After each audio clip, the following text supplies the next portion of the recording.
All right. Thank you for staying with Daybreak. We're asking you whether agriculture is the future of the nation. 22422 is the SMS line. At Trevor Mbidi at Zinzi_K. At Citizen TV Kenya is the hashtag Daybreak. We'd like to hear from you with sampling some of your views even as we speak. So there are three aspects that we want to talk about. The average age of the Kenyan farmer is 60 years old. And then there's the globalization of agriculture. And then there's the financial investment in the agricultural sector. And I want to bring in Honorable Kirwa. You've been the agriculture minister before. What is the biggest challenge with this issue on financial investment in this sector? Because then if you attract the private sector and they say this is a very unpredictable world, how then do you merge those two to ensure that the farmers get the funding and there's a possibility of 100% crop failure also? Yep. I think we need to check the fundamentals. One is what the president alluded to the other day, the issue of guaranteed minimum returns to farmers. So that if your crop fails, you have certain amount of mitigation that you can get from government for you to be able to move to the next season. Right. Because for any crop failure, you are likely to take 3 years before you recover fully. 3 years? 3 years before you recover fully. And when you recover, you'll be having a lot of debts for purposes of... and that therefore means that you will be slowed down in that particular sector. Number two, it is also important to note that agriculture sector is not well paying. So the money that you get from the crop, you replow back to the farming. And that therefore means that any losses that you get, be it because of rain, because of locusts, or any other vagaries, you are likely to take a bit of time to even up, to get back your investment. The second issue is that the government has sort of deliberately failed to take agriculture the way it ought to be taken.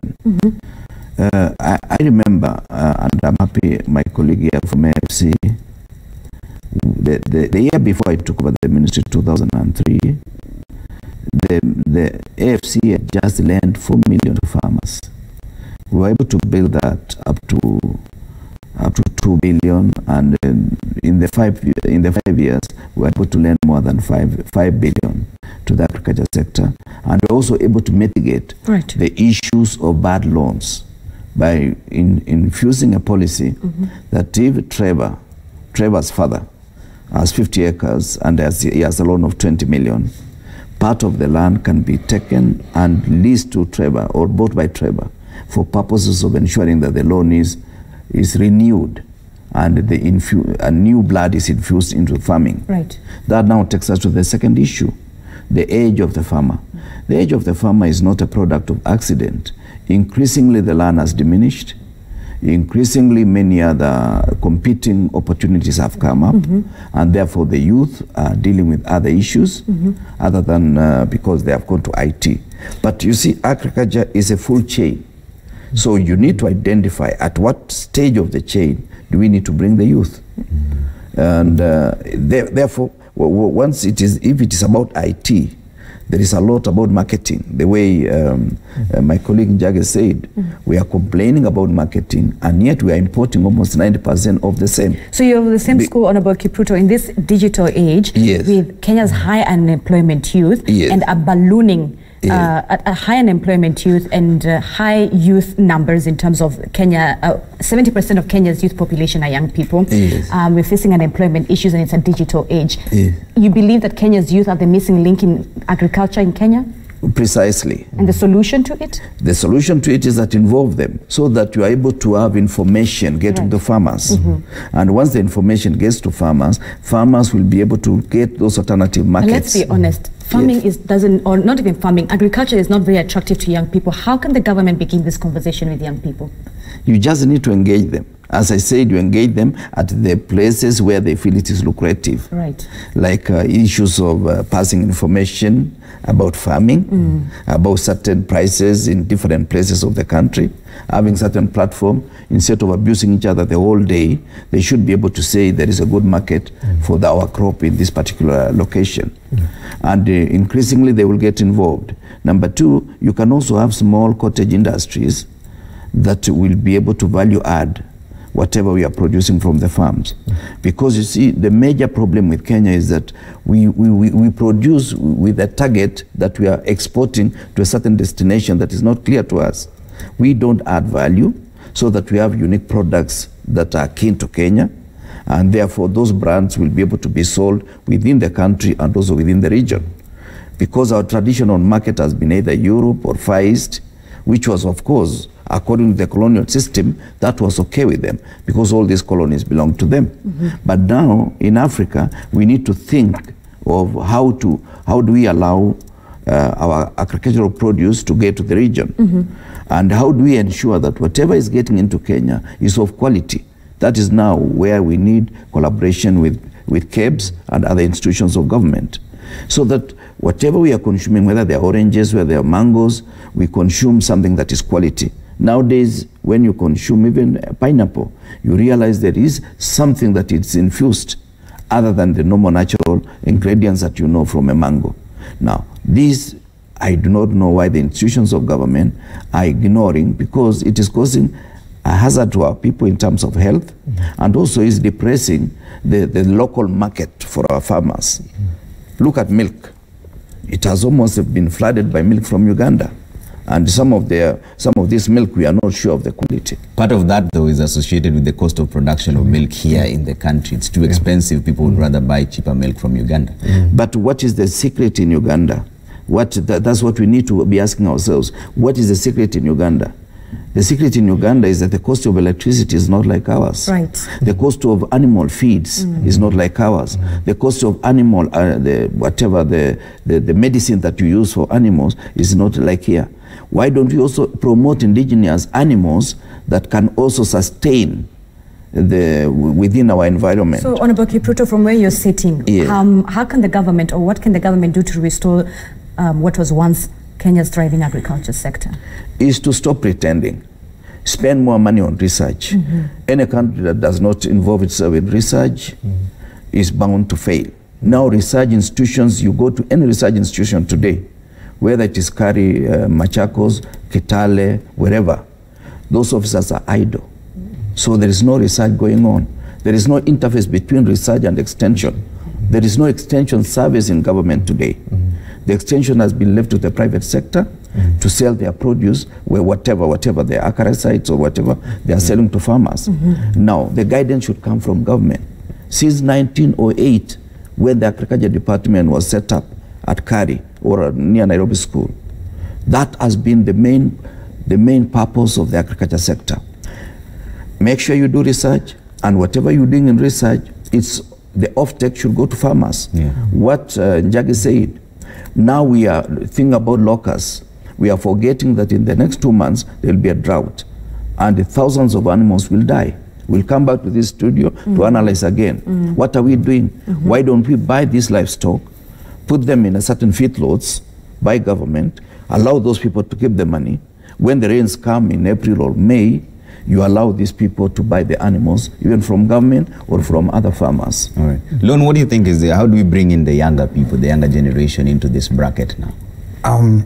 Thank you, Trevor. So in terms of facilitating the participation of young people in agriculture, I think it is a question of just having the right conversation. And the right conversation here is that agriculture actually can give people money. So it doesn't matter, because young people are about opportunities. So we shouldn't look at the sector as being unattractive, because in the end, Zinzi, if I can drive my very good Mercedes-Benz, which I have bought from agriculture, it doesn't really matter, you know. So if we need to restructure this conversation and make it to be about the bottom line. And then number two, there's a number of factors that hinder participation of young people, access to land, for example. And that's where we need a number of proactive policies. We have community land reserves in counties. We have land that is held by government. Can we come up with initiatives, for instance, to allow young people to access this land through lease and then pay back after they get the produce? But Trevor, I wanted to pivot back slightly to your first question about facilitating access to private sector financing, facilitating private sector funding into the agriculture. There are examples across the world of countries that have very good investments into the sector.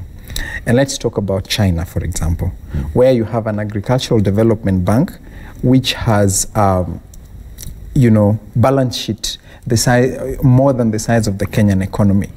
And it's because the government eventually decided that if private banks are not going to see it as a very attractive venture, what they will say is each private bank will contribute a certain percentage of their profit to the agricultural development bank, and then that agricultural development bank becomes the vehicle that invests into the sector. And then number two, there are a few other instruments that you can use to stimulate private sector investment. He alluded to guarantee mechanisms. I know the government is working to establish a national credit guarantee scheme. I hope it is some of those things are fast-tracked so that when Equity Bank or KCB or Cooperative Bank are putting their money into the sector, they have a partial guarantee from a scheme that is provided by government. The other thing is we have so many players playing in the sector. You have government, you have private sectors, you have development partners, you have other non-state actors. We need to create synergies so that everybody invests their efforts at a place where they are absolutely competent. So the government can invest in provision of social goods and infrastructure, over time put up coolers so that that is not the problem of the farmer, so that the farmer concentrates on production. So invest in that social goods infrastructure. Development partners, when they are coming, they look at the value chain.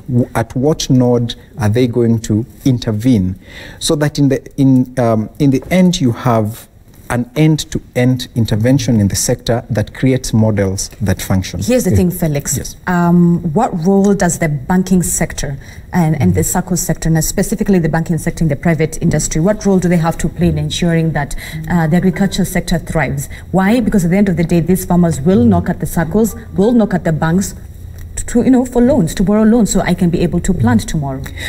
So there are a number of things. Our financial sector needs to take agricultural lending slightly more responsibly, I would put it, because you're not going to evaluate a farmer as you would evaluate somebody who is coming for a real estate loan. So we need to be able to create products that are responsive, that understand cycles, that understand the risks that are there. How, for example, can a commercial bank have the flexibility to reschedule a loan that was extended to a farmer who has been hit? But banks won't do that because it's too risky for them. Yes, it is too. I want to slightly differ with the fact that the sector is too risky. Okay. I think what we have done is, because of the challenges that we have highlighted, the sector is underperforming. But in other countries, agriculture really pays and pays well. And as a country, we have a very good economy, a very good climate. Where that climate is not sufficient, we have water. I think if we just invested in research, I think if we just implemented some of the policies that are with government today, the agricultural sector strategy, for example, if we just sat down as a nation and said, 10 years, this is where we want to take the sector, it will become one of the main lucrative sectors in this economy. And to be honest, in the short to medium term, I don't see any other sector in this country that can assure us jobs, that can assure us economic growth as agriculture. So we just have to do the investments. Right. Jackie, over time, the main concern has been, now we're talking about globalization of agriculture. Many people are wondering, how can farmers take advantage of the value addition chain? And do they even know the basics that exist there? Or are we just the traditional farmers who you just plant and leave, that's it? So I think that has been the main challenge, and failing to recognize that we are becoming more and more global, and that means that we are a smaller village. So if you look at some of the policymakers, some of the utterances they have made have been quite regrettable. For example, when we, say that we need to ban maize from Uganda or sugar from Uganda or maize from Tanzania, I mean, that's really unfortunate, because what we are failing to do is to recognize that the key problem with our sector is that it's not competitive. And then we now need to start addressing why are we not competitive? Why are our costs of production high, and what are those other countries doing so such that they're able to produce and transport their product to Kenya. And in some cases, we even impose some tariffs or some non-tariff barriers, but it's still cheaper, to produce, to buy the imports. If you look at most of the key commodities, mainly like staples, you realize that today, the big challenge we have is the cost of land and the cost of labor. Yeah. We've done absolutely nothing to try and address these two. So the other things that we address, it's not that they're not important, but the impact is very little. So today, for example, and I like that he mentioned the issue about land policies. One of the reasons why the age of the farmer is that high is because of we have unfavorable land policies where people focus more about ownership rather than access. I don't need to own that land to be a farmer. Ideally, we should have mechanisms that allow me to get a long-term lease. If you go to agriculture, nobody will give you a long-term lease. You are given a lease season after season. And in some cases, when the person who has given you a lease, if he thinks that, if he sees that your production is very high, he may even kick you out the next season. So that also limits your investments in that particular farm, for example. So you realize that you'll not invest in improving soil fertility, so you'll just try to get whatever you can, because you're not sure whether you're going to be in that farm, in 2 seasons or 3 seasons down the line. Here's the thing, Timothy, you've talked about Lone has talked about how these policies, how this discussion we're just having here, government has it. Honorable Kipruto has talked about research being the footstone of how we're going to revive this agriculture sector. I want to believe that not only you, but other bodies have shared research with the government. Then it goes to sit on the CS's office desk. What happens in between? So Zinzi, what I would say is that, unfortunately for agriculture, we have a lot of lobby groups, and the strongest lobby groups are not farmers. In the countries that you mentioned, like China, Japan, US, UK, you find that farmers themselves are very strong lobby groups. So the lack of farm organization is actually one of the things that is creating this scenario. I'm glad you talked about cooperatives, because that is one of the sectors that we really need to reform. First of all, we need to sort out the governance issues in farmer cooperatives. And then we also need to have cooperatives that champion the interests of the farmer. Right now, if you look at even the representation of farmers, in fact, in almost most of the bodies, the key bodies, it's very weak. So you'll get even like a farmer representative who will be coming there just because the constitution now requires that you need like a representative from farmers.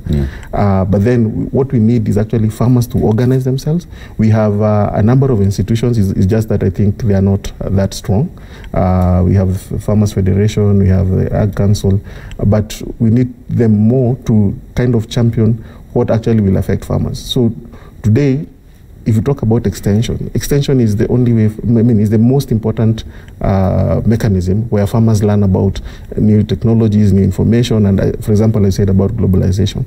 So if Kenya signed a bilateral agreement with China to export avocados, farmers now, somebody needs to go and break it down to farmers, tell them that this is the variety that is required, this is the standard that you have to meet in terms of the fertilizer you have to use, or the agrochemicals you have to use, because if you use different agrochemicals, then your product is going to be rejected because it doesn't meet certain standards.